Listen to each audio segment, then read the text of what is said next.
Welcome to The Explainer. Today, we're tackling something that I think every leader has felt at some point. That sinking feeling when a massive, high-stakes presentation just completely craters.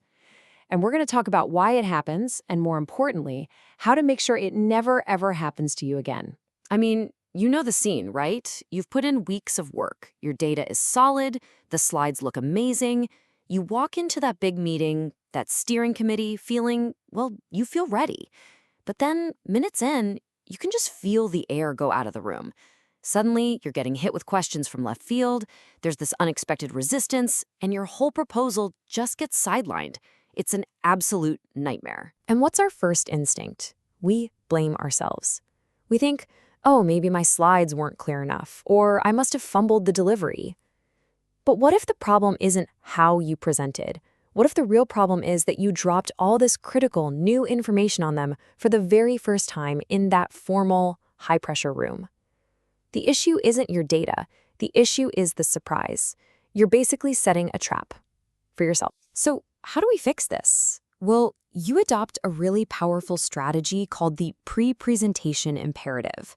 And look, this isn't just about giving someone a courtesy heads up. It's a full-on strategic process.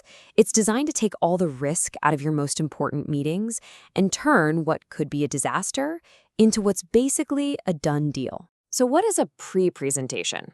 It's pretty much exactly what it sounds like. It's a series of casual, one-on-one meetings where you walk each of your key stakeholders through your findings before you ever get to the main event. You're not just giving a preview, you're using this as a tool to build consensus, to get buy-in, and to make sure all that hard work you did actually leads to a real decision. This metaphor just nails it perfectly. Think about it. A play director would never dream of handing their actors the script on opening night. That would be insane. Well, your big formal presentation, that is opening night. And the pre-presentations, those are your rehearsals. That's where you work out all the kinks, you get the feedback, and you make sure every single actor knows their lines for the final performance. Okay, so how do you actually do these rehearsals effectively? You use a simple but really powerful 4-part framework. We call it the pre-presentation flywheel.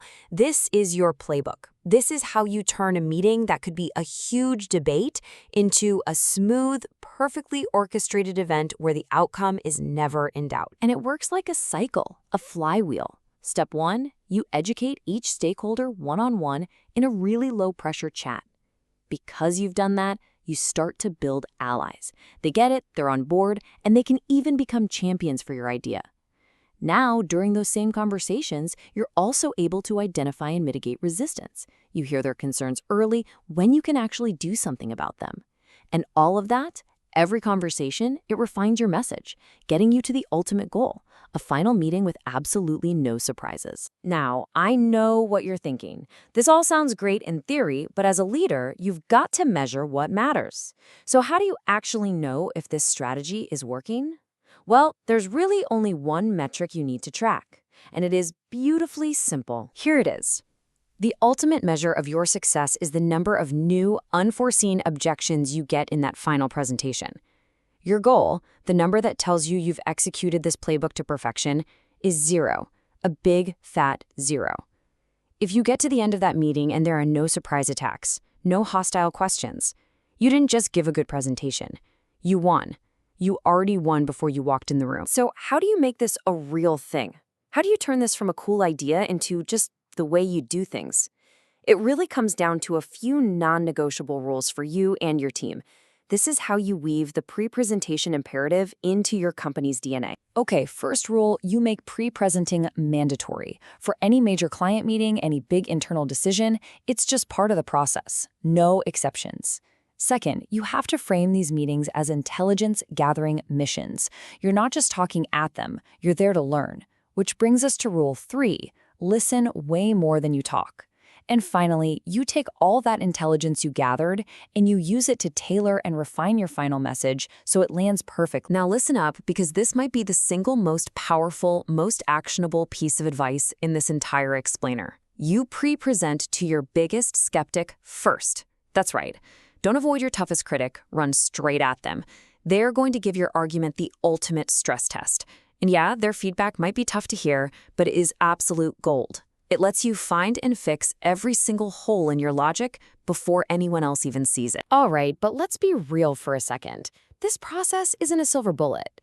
It requires some careful handling, and there are a few common traps you can fall into.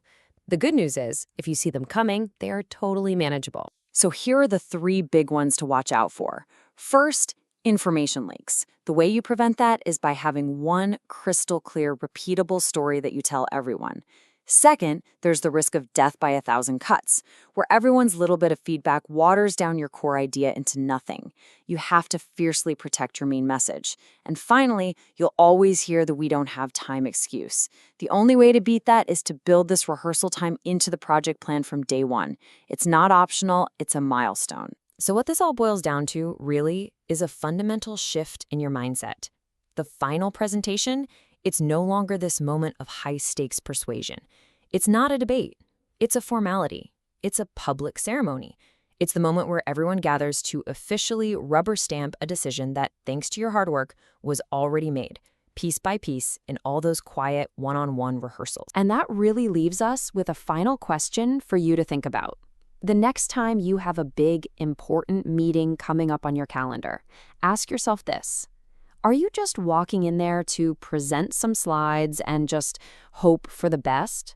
Or are you walking in like a director, ready to guide everyone through the flawless final scene of a decision that you've already expertly secured behind the scenes? The choice is yours.